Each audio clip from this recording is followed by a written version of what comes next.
திருடன் கொல்லவும் அழிக்கவும் வருகிறானே அன்றி வேறொன்றுக்கும் வரான். நானோ அவைகளுக்கு ஜீவன் உண்டாயிருக்கவும் அது பரிபூர்ணப்படவும் வந்தேன். யோவான் 10:10. அவன் கிறிஸ்தவர்கள் பயன்படுத்தும் வார்த்தைகளை சர்வ சாதாரணமாக பயன்படுத்தினான். அவன் சர்வ வல்லவருடைய ஆசீர்வாதங்களை குறித்து பேசி கிறிஸ்தவர்கள் அறிக்கை செய்வது போல அறிக்கை செய்து தன்னுடைய புதிய அரசாங்கத்தில் கிறிஸ்தவ கோட்பாடுகள் தான் தூண்களாயிருக்கும் என்று அறிக்கையிட்டான். மேலும் அவன் பக்தி மார்க்கமான விஷயங்களையே தன்னுடைய பிரஸ்ஸுக்கு கொடுத்தான். அதிலும் விசேஷமாக சபைகளுக்கு கொடுத்ததான தன்னுடைய செய்தித்தாள்களில் பக்தி மார்க்கமானவைகளை மட்டுமே அச்சடித்து கொடுத்தான். மேலும் அந்த மனிதன் தான் பேசும்போதெல்லாம் படித்து படித்து கந்தலாய் போன ஒரு வேதாகமத்தை காட்டி இதிலிருந்துதான் நான் எனக்கு தேவையான ஆற்றலை பெறுகிறேன் என்று சொன்னதால் பக்தியான கிறிஸ்தவர்கள் அனைவரும் அவன் பக்கமாக திரும்பினார்கள்.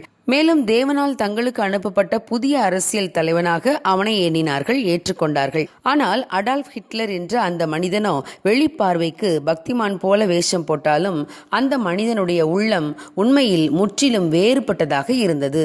ஜெர்மனி தேசத்து மக்கள் அவன் வார்த்தைகளை நம்பி ஏமாந்து போனார்கள். ஆம் பிரியமானவர்களே, மனிதர்களின் வெளித்தோற்றத்தையும் வாயின் வார்த்தைகளையும் வைத்து நாம் அவர்களை நம்பி ஏமாந்து போய்விடக்கூடாது. எனவேதான் இயேசு கிறிஸ்து அப்படிப்பட்ட மனிதர்களை பற்றி ஆட்டுத்தோல் போர்த்த ஓநாய்கள் என்று கூறுகிறார். அப்படிப்பட்டவர்களை குறித்து எச்சரிக்கையாய் இருக்க வேண்டும் என்றும் கூறினார்.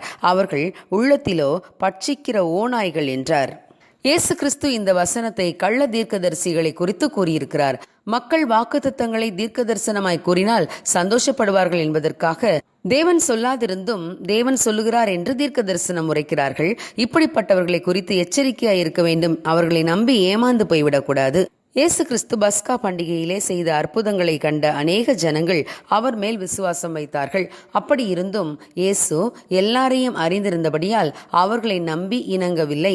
மனுஷர் உள்ளத்தில் இருப்பதை அவர் அறிந்திருந்தபடியால் மனுஷரை குறித்து ஒருவரும் அவருக்கு சாட்சி கொடுக்க வேண்டியதாய் இருக்கவில்லை என்று வேதம் கூறுகிறது. நாம் மனிதர்களின் வார்த்தைகளை நம்பி ஏமாந்து போகாமல் இருக்க வேண்டுமானால் இயேசு கிறிஸ்துவின் வார்த்தைகளை கேட்கிறவர்களாய் இருக்க வேண்டும்.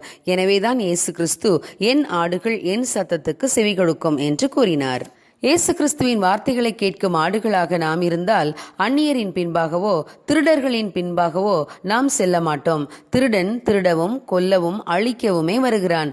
ஆனால் இயேசு கிறிஸ்துவோ தம்மை பின்பற்றுகிறவர்களுக்கு ஜீவனையும் பரிபூர்ண ஜீவனையும் கொடுக்கிறார். ஆகவே மனிதர்களின் வெளித்தோற்றத்தை நம்பி நாம் ஏமாந்து போய்விடாமல் இயேசுவின் வார்த்தைகளை பற்றி கொண்டு அவைகளில் நடப்போம். அப்பொழுது பரிபூர்ண ஜீவனை பெற்றுக்கொள்வோம். God bless you. Have a good day.